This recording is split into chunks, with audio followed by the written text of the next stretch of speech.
ஹிஸ்ட்ரியில் டெல்லி சுல்தான்களை பற்றி பார்ப்போம். இந்தியாவின் மீது முஸ்லீம்கள் நடத்திய படையெடுப்போட விளைவு தான் டெல்லி சுல்தானியர் ஆட்சி. டெல்லி சுல்தானியர்களின் ஆட்சி கிபி 1206 முதல் 1526 ஞாபகம் வச்சுக்கணும் ஆண்டு வரை நீடித்தது.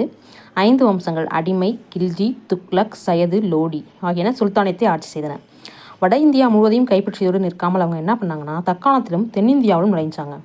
அதுக்கப்புறம் இந்தியாவில் அவர்களது ஆட்சியானது சமூகம், ஆட்சித்துறை மற்றும் பண்பாட்டு நிலைமைகள் நிறைய மாற்றத்தை ஏற்படுத்துச்சு. அவங்களோடது அடிமை வம்சம், அடிமை மரபை தோற்றுவித்தர் யாருன்னா குத்புதீன் ஐபக். அடிமை என்பதன் பொருள் மம்லுக்கா. முகமது கோரின் அடிமை குத்புதீன் ஐபக். இவர் டெல்லியில் கட்டி தொடங்கிய மசூதியோட பேர் கியூவாட் உல் இஸ்லாம். அதுக்கப்புறம் லக் பாக்ஷா என அழைக்கப்பட்டார். யாருன்னா குத்புதீன் ஐபக். அதோட பொருள் என்னென்னா லட்சங்களை அள்ளித்தருபவராம்.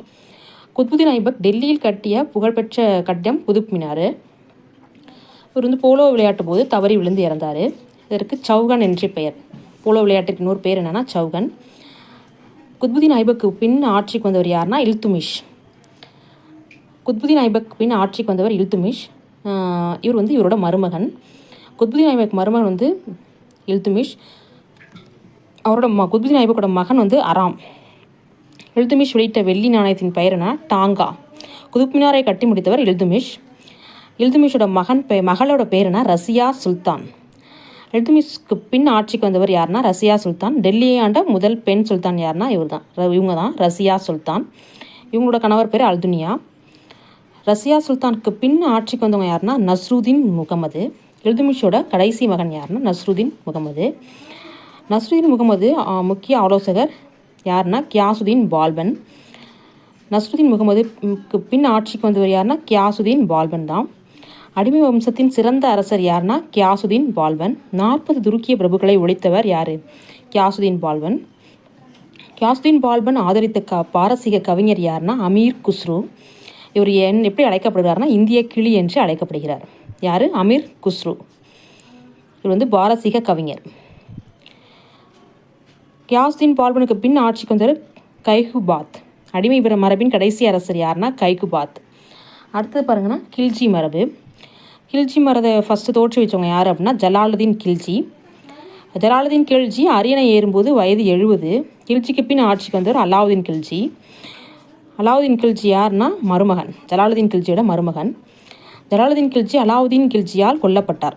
அலாவுதீன் கில்ஜியால் கொல்லப்பட்டது யாருன்னா ஜலாலுதீன் கில்ஜி. கில்ஜி வம்சத்தின் தலை சிறந்த அரசர் அலாவுதீன் கில்ஜி. ஜலாலுதீன் கில்ஜி மருமகன் அலாவுதீன் கில்ஜி. இது குஜராத் மீது 1297 ஆண்டு படையெடுத்தார். யார்? அலாவுதீன் கில்ஜி குஜராத் மீது 1297 படையெடுத்தார். அதுக்கப்புறம் குஜராத்திலிருந்து கொண்டு வரப்பட்ட அலாவுதீன் கில்ஜி படைத்தளபதி மாலிக் காபூர். அலாவுதீன் கில்ஜியால் தோற்கடிக்கப்பட்ட மேவர் அரசர் ராணபீம் சிங். ராணபீம் சிங் மனைவியோட பேர் ராணி பத்மினி. ராணி பத்மினி ஜவஹர் முறையில் தன் கணவர் இறப்பிற்கு பின் உயிர் துறந்தார். ஜவஹர் முறை என்பது தீக்குளித்து உயிர் விடும் முறையாகும். ஜவஹர் முறையில் என்ன பண்ணாங்கன்னா ராணி பத்மினிங்கிறவங்க உயிரிழந்திருக்காங்க. ஜவஹர் முறைனா நான் தீ குளிக்கிறது, கணவர் ஏறணுன்னு உடன்கட்டை ஏறுறது. தென்னிந்தியாவில் ராமேஸ்வரம் வரை படையெடுத்து வந்த முதல் கில்ஜி படைத்தளபதி யாருன்னா மாலிக் கபூர். அசோகருக்கு பின் மிக பரந்த நிலப்பரப்பை ஆட்சி செய்தவர் யாருன்னா அலாவுதீன் கில்ஜி. குதிரைக்கு சூடு போடும் முறைக்கு தாக் முறை என்று பெயர். தாக் முறை அறிமுகப்படுத்தியவர் யாருன்னா அலாவுதீன் கில்ஜி. அலாவுதீன் கில்ஜியால் ஆதரிக்கப்பட்ட பாரசீக கவிஞர் அமீர் குஸ்ரு. இவர் எழுதிய நூல் தான் லைலா மஜ்னு. அமீர் குஸ்ரு கண்டுபிடித்த இசைக்கருவி ஷெனாய். அலாவுதீன் கில்ஜி இறப்பு 1316. அலாவுதீன் கில்ஜி பின் ஆட்சிக்கு வந்தவர் குத்புதீன் முபாரக். அவருக்கு பின் ஆட்சிக்கு வந்தவர் குத்புதீன் முபாரக்.